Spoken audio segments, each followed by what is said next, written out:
Good evening. I'm your host, Modesty, and welcome to the Celebrity Spotlight Live Talk Show, where we take you beyond the lights, the cameras, and the action of celebs, authors, actors, businessmen, and businesswomen, and other noteworthy professionals.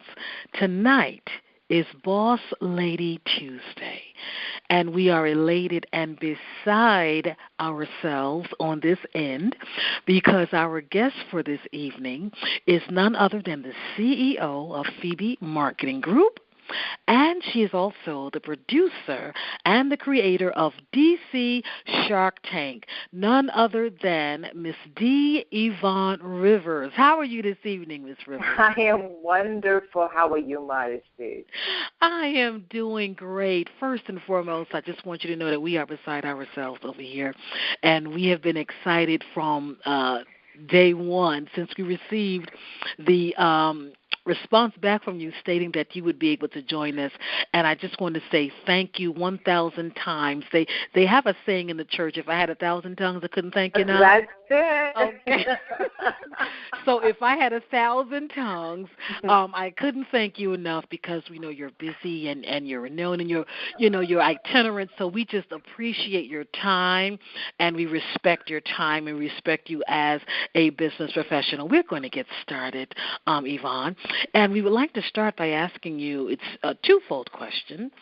When did your journey as a marketing connoisseur, because that's the word we like to use for you, commence? And also, how did you transition from that to becoming the producer and the creator of DC Shark Tank? Well, let me tell you, it began back when I was a little girl growing up on a farm back in Petersburg, Virginia. Wow. By growing up on the farm, you had all access to a lot of things, and so I come from a family of entrepreneurs. So you sort of see how that really works. Right. And I learned at a very early age that it came back to, for us, no matter how young you are, right, whether you're male, female, black, white, if you could market and sell, you can make some money. That's right. And my first money I made when I was probably 8 or 9 years old. Wow. And this was a rural community that I was selling customized Christmas cards. You know, people back ago in the back used to have Christmas cards. And I would go to different houses, and I made enough money to buy my first and only bicycle. So I had no problem talking to people, strangers and so forth, and I had my own pitch back then when I was 9 years old. So that sort of taught me the fact that with what gifts you have and talents you have, you can gain prosperity. And so that was the whole thing of speaking up, speaking out, tell who you are, what you do, and what you have to offer. And, of course, as a young child, it was like, okay, little girl, what do you have? And I had my own spiel, you know, of what my goal was. This is bicycle I want, and I need to sell these cards with it. And so I really just learned is the fact in the marketing and sales industry, you have to produce, and when you produce, everything is colorblind after that. Everything is gender equality after that. That's great. So that's where it began. That's the way it began. Yeah. So over the years, in working with that and have been through different, I guess, careers, and I like to say my detours were really meant by God because it was not a straight road. It was sometimes a crooked road, sometimes a low road, sometimes a high road. But it brought me to the fact of working with business owners since actually 1988, that the name Phoebe was a divine vision that God gave to me. Because if you look in your biblical text, 16th chapter of Romans, Phoebe was a well-respected woman business owner. And she got the respect of men back in the day. And that was not highly really recommended with that. So I like to say Phoebe took care of business back then, and I'm taking care of business now. All right. Yes. I like how you said that. Great. Yes, indeed. Wonderful. Yes. So now, go ahead. Go ahead. No, you go ahead. So in working with business owners, I really found that a lot of people who may be starting out, with upstart or emerging, they didn't have a way to tell their story. They were maybe not on track to be successful. And as you and I both know, a lot of people who start businesses, they just don't succeed. It's tough out here. And I really wanted to be that conduit to really take them from where they are to where they want to be. And it starts with being able to tell your story. If you can't tell your story, no one else can tell it for you. So by working with business owners, I would say, what's your elevator pitch? What's your 30-second? Because we're in a microwave society, and you've got 30 to 60 seconds either to make you or break you. And you've got to be succinct, direct, laser focused. So I started to teach them their pitch. So I've been a lover of ABC Shark Tank since it came on in 2009. And I would watch business owners come there. And I said, okay, let's have a local grassroots one. And I can train local entrepreneurs how to pitch in front of business professionals. You get feedback because a lot of times until you do something, you don't know how you are. That's right. Hands-on. That's right. Yes. You may think you're good and you may just not be good at all. But it's like we're not sharks, but in fact, I have a Shark Tank or pitch tank tomorrow evening at the Microsoft store here in D.C. And so the feedback is awesome because they're business professionals, they're business people, and they give honest, candid feedback because we want them to succeed. Not everyone's a Shark Tank person. That will be to that level to make the millions and billions of dollars and whatever. And so I tell you, God just smiled down on this last year because March of 2015, I had arranged my first DC Shark Tank. And I got a call from the ABC Sharks that they were going to be coming in DC to audition. So they actually came to my office about 3 weeks after the first Shark Tank. And I actually have 2 people who pitch that may be going into LA this year to be on the show. So we're real excited about that. And I'm excited for you. Go ahead. Yes. So the ones who come through, whether they go to Shark Tank or not, they still want to have a viable business. They still want me to make money to take care of their family. So along with coming to the pitch tank, I do entrepreneurial training. I train for a lot of organizations around, from the Urban League to OIC, and I do my own classes, and I have pitch coaching classes. Because if you get into the door, you have an opportunity of getting a contract. Okay. Getting into the door. Getting into the door. And it's based into the door. But it's based, to get into the door, it's based on whether you know the password or not. And the password. All right, Ms. Phoebe. So the password is a good pitch. That's what it is. Ma'am. That's what So a good pitch will get you into the door. And you got to further prepare to tell your story when you get into the door to make you viable for them to want to do business with you and get that contract. That's what it comes down to. Exactly.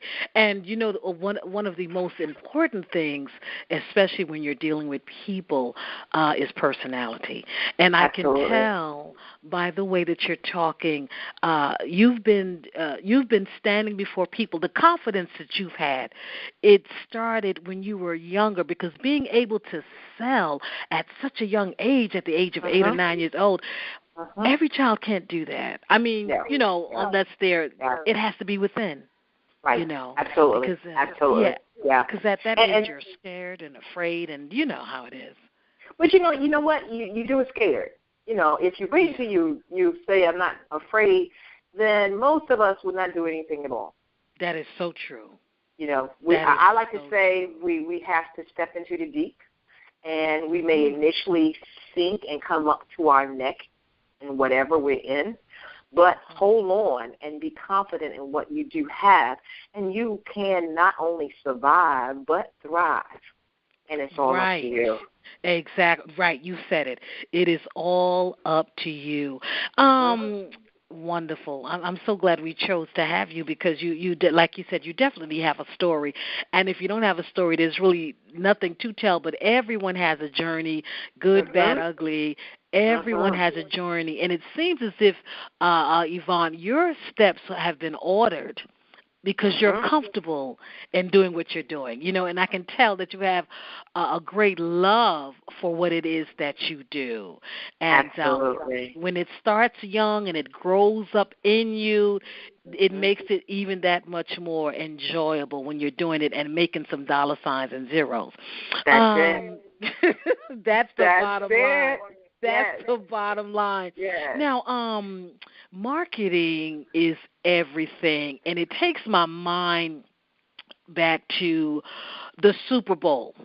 And the reason the Super Bowl stands out is because the prices and the figures that are thrown around are astronomical. And marketing, it's just like the engine in a car. If you don't have an engine, your car, isn't going anywhere. And with that thought in mind, Yvonne, I would like to ask your opinion on this.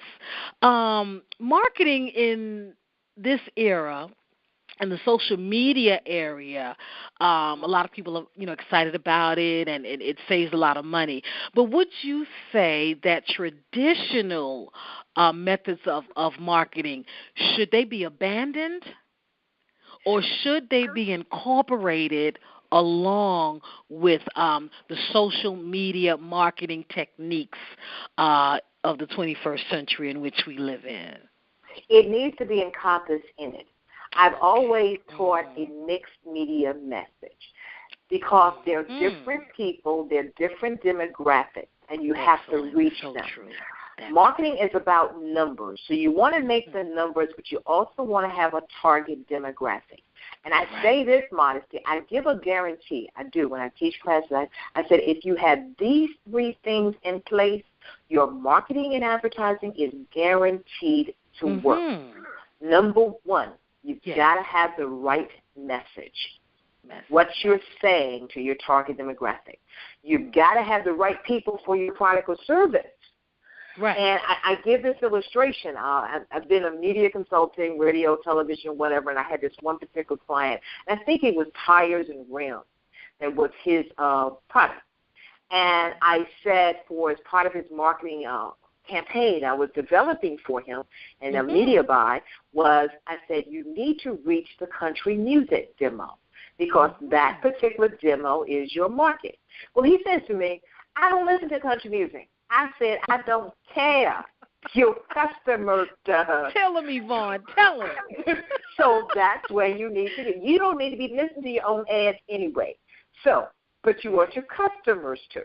So right message, right people, and the right number of times. What people a lot of times will tend to do, I'm going to run a full-page ad, or I'm going to run 1-2 radio spots, I'm going to get 2 spots on TV or whatever, and just relative when you talk, okay, let's talk about Super Bowl, as you mentioned. Now, $2 million an ad, okay, that is the largest television audience ever. And if you notice for their $2 million an ad, they work with promotions that tie into that. So it's not just a 30-second or 60-second spot. Okay. Yeah. So they're working that with their own promotions. They've got their own internal campaigns that ties into it and cross-promotes because it's about frequency. A person tends to need to hear something or see something 3.7 times before they will recall it. If I were to ask you, Modesty, what was the last ad you heard, television or radio, what would it be? It would be a television. Okay. What was that? Who was the advertiser? They were advertising T-Mobile phone services. How many times had you seen that ad? In one day or a week? Just in your mindset. In my mindset, at least between 3 to 5 times. Okay. If you had only heard 1 or 2 times, you probably wouldn't have recalled who the target customer was or what the even deal was, because it was probably some kind of promotion, buy one get one or something like that. That's right. That's right. So we have to. That's just how our mind is set. So if you just do something 1 or 2 times, That's why I tell my clients, when you develop a media marketing or a marketing campaign in general, whatever it is, social media, whether it's social media, direct mail, email, YouTube, or any of those, you've got to be continuous with it. Or else you're basically wasting your money if you just start something and stop, then try to pick it back up 8 or 9 months later. They're forgotten about you. That's a waste. Exactly.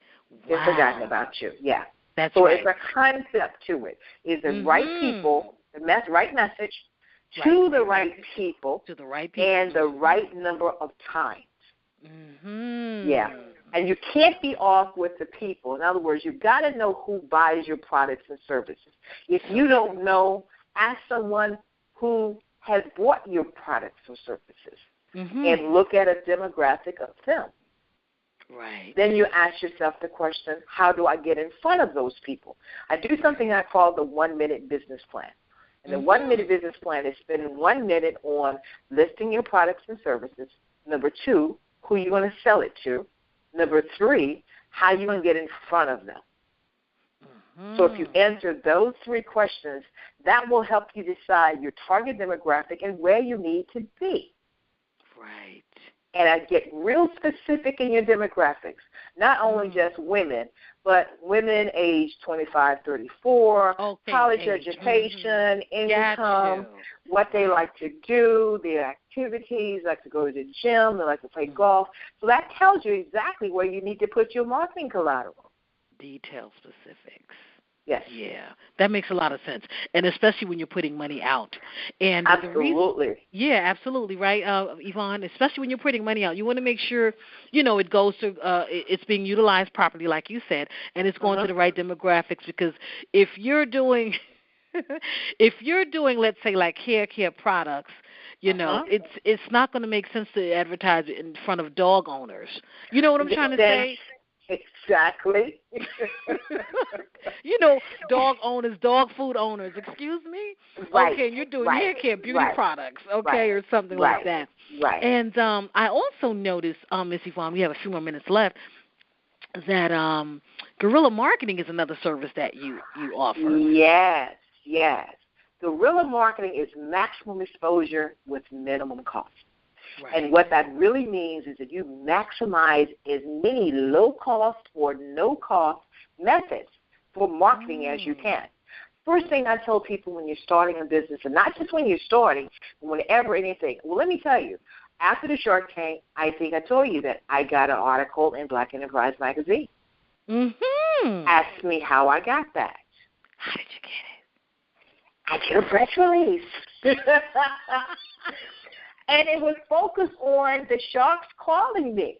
So pay attention to what happens. And actually the headline was, DC entrepreneurs gets minority business owners on Shark Tank. Wow. That was the headline that I wrote.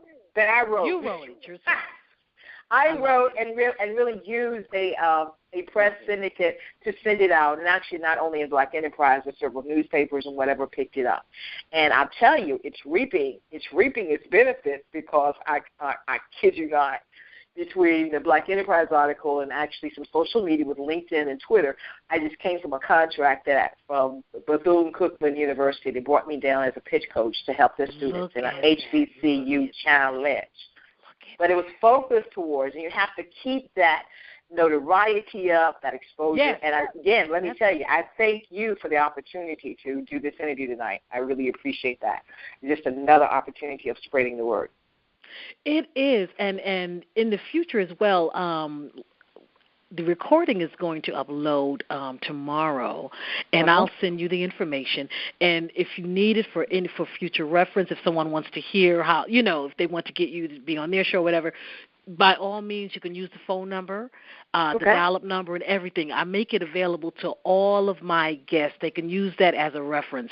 And I'm going to also, market this call when I go back on Twitter and tell folks that they've missed it, et cetera, and do my thing, because the information that you're sharing right now is so very, very, very valuable. And 2 more questions, Yvonne. You mentioned, we talked about guerrilla marketing. Is there such a thing? And the reason I'm asking you this is because a friend of mine who lives in California, He's a recording artist, etc. And one time he told me, he said, you know what, Beyonce, they need to really just pull back a little bit on Beyonce because they're oversaturating the market with her.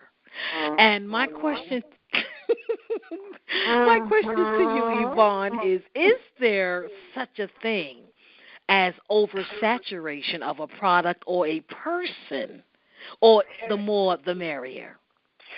Oversaturation reduces your price and your value.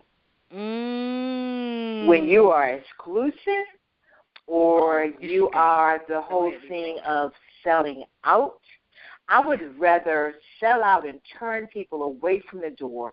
That will teach them that people want to do this, and you get in early with that. Now, if all you're hearing is a certain artist, make it exclusive. Make people want it and want you. Part of guerrilla marketing is the fact that you develop strategies, as I said, low cost, no cost, press releases, and so forth. But the focus is it's not really about sales, Modesty. It's about profit. It's about profit. Because it doesn't matter what you sell it for, it's how much you're getting to keep. Right. How much you're getting to keep. Yes. Exactly. Well, I thank you for confirming what he said because, there does come a time when, like you said, a person, in order to remember something they see on television or hear, they have to see it 3 or 7 times. But sometimes you see the same thing like 10 times, or maybe the same person is recording. It looks like maybe 2 albums a year. And like you said, it reduces the value. See, this is so vital when it comes to marketing, because marketing is everything, Miss Yvonne, you know that. Without marketing, how are you going to have a business? You know how you're going to have clients, how you're going to have customers. You need marketing. And so just one more time, Miss Yvonne, I'm going to write those 3 things down that you mentioned that you definitely need. When marketing, you said that your target market is one. Your first thing for guaranteed advertising is your right message. Right. I'm sorry, the message. That's right. Right message to the right people. To the right people. Right. And the right number of times. Target. Right. And when I say message, it's not only just what you're providing, it's how you say it. Okay, got it. How you say it. You've got to know how. You would not sell to a woman or man 35 to 54 the same as you would sell to a millennial age 18 to 30. Got you. You've got to speak the language of the people that you're talking to. Otherwise, they can't comprehend. They don't understand. Exactly. You're right. That's right. So number 1 is the message. Okay. Yes. And then number 2, right. And then the third one, I wrote it down here. I can't even read my own handwriting. Right number of times, the frequency. Yes, you've got to be in front of them a right number of times that they can retain and think about you. But the first time they hear it, they're not going to really respond. Right, they're not going to retain it, exactly. Yeah, but if they hear it 2 times, 3 times, because they'll think it and sort of put it in the back of their brain, either for themselves or someone else, because they may not need that product or service, but if someone else mentions, I need a new phone. Hey, I heard that T-Mobile, they've got a special phone. Right, exactly. Yeah. You remembered it, exactly. Yeah. Because you had heard it so many times. Hold on one moment, Miss Yvonne. Okay.